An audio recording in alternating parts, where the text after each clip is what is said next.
So, what you are seeing behind me are residents of border communities along the Ghana-Togo border here in the Volta region who have begun a protest to demand from government the reopening of the Ghana-Togo border, which has been closed since 2020 at the instance of the outbreak of the COVID-19 pandemic.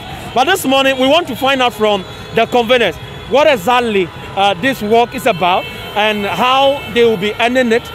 We want to know who will also be receiving the petition on behalf of government. So with me here is Mr. Brightjila. Mr. Brightjila is the spokesperson for the conveners. Mr. Brightjila, the work has started, but who exactly is going to receive your petition on behalf of government? Well, we are expecting the municipal chief executive to receive the petition on behalf of government. We are well informed that he may not be present at the gathering, but we have been asked to bring the petition to his office after we are done with everything. So with the President of Ghana, we are going to present the petition to the municipal chief executive to be routed to the President. Well, the issue of the closure of the border and the issue of your livelihood, we all understand is very critical. But do you think that today's demonstration would be a game changer? Do you think government will heed to your calls? Well, with the recommendations we are going to make to government, we are very confident that it will be enough for government to reconsider the decision to keep the borders closed. For us, we are of the view that our borders cannot continue to be closed because of COVID, because let's all agree that COVID has come to stay.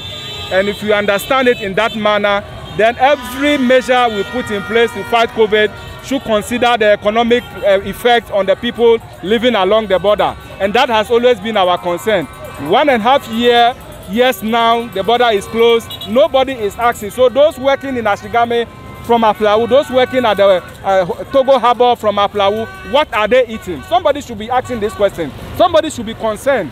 And that is why we are demonstrating today to say that if it was possible for the President to open our airspace for people to travel into the country, it should be possible for our borders to be opened. Well, if it is possible for the President to open our airspace, then it should be possible for the President to open the inland borders as well. And so, as you can see, the numbers here are very, very overwhelming. The conveners had earlier told us that they are expecting between 5,000 to 10,000 people. I think the numbers here are justifiably getting to that very target. And so we are here from Aflawu, started this walk from the Deng Junction. We are heading to the Victoria Park, where we are told that the conveners will be addressing the media on the recommendations they have for government. For GH1 News and here from Aflawu, my name is Faisal Abdul Idrisu.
demonstrating because if you can see the hardship in our Aflau and the border communities is unbearable since the closure of our border, because our livelihood depends mostly in Togo.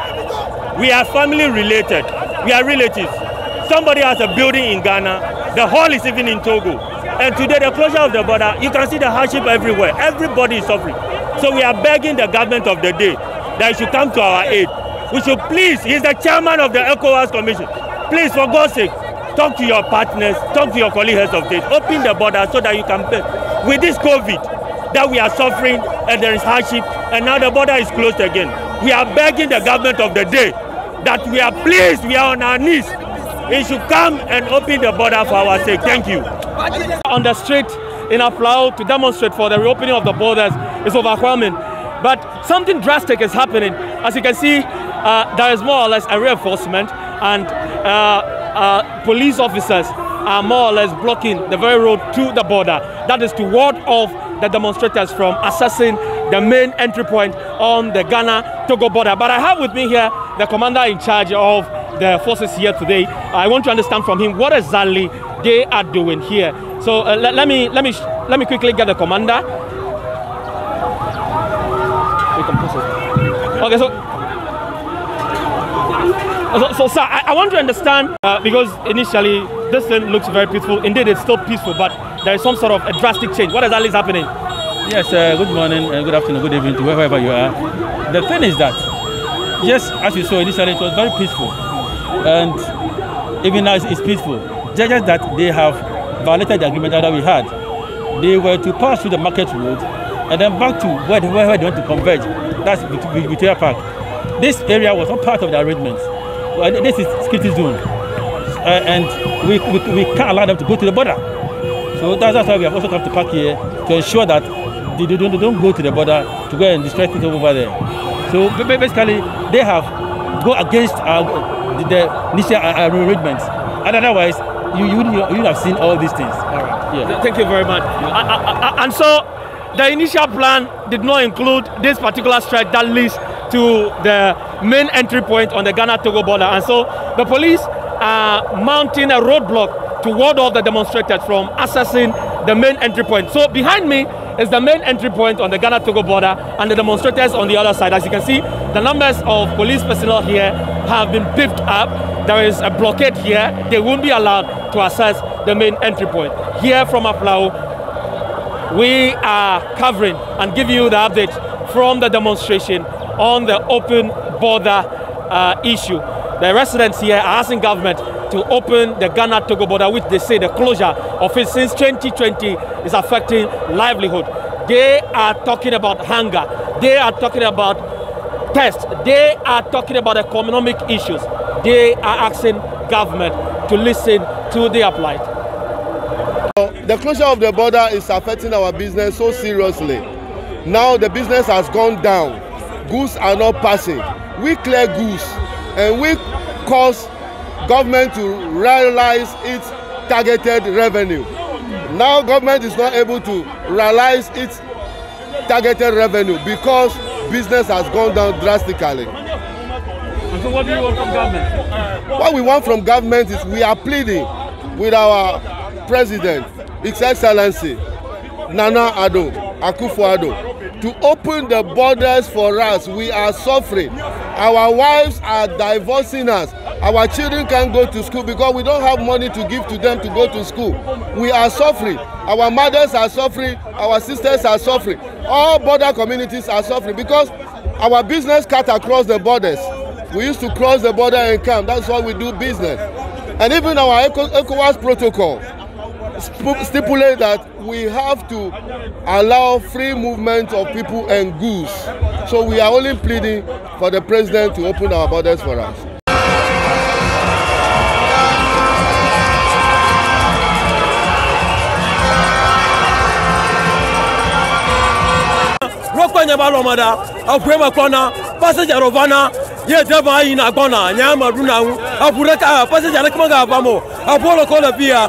Tonti ba kama vapia nyama kwa vurako ngmejo ya gomade no hunja pase jonaba nya abuna pase jonaba makula bu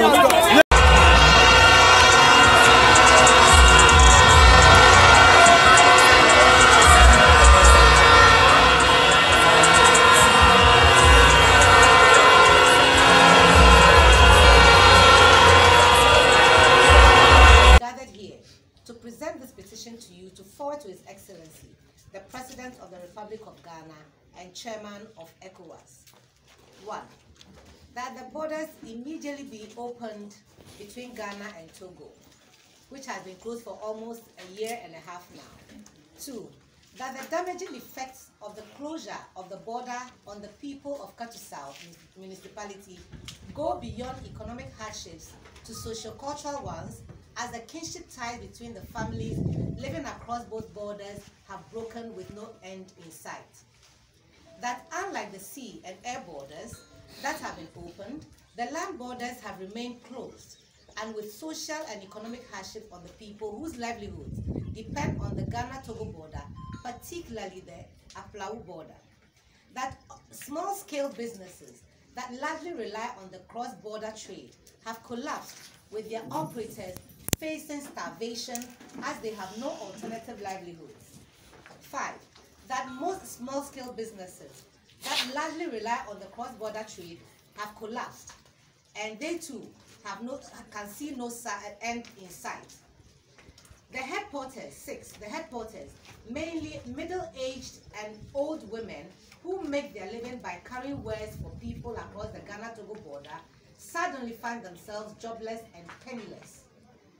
That Forex Bureau operators, freight forwarders, and petty traders who ply their trade across the border, and those whose business thrive on the large daily human traffic from the border, have all been rendered unemployed as the human traffic has reduced to a trickle.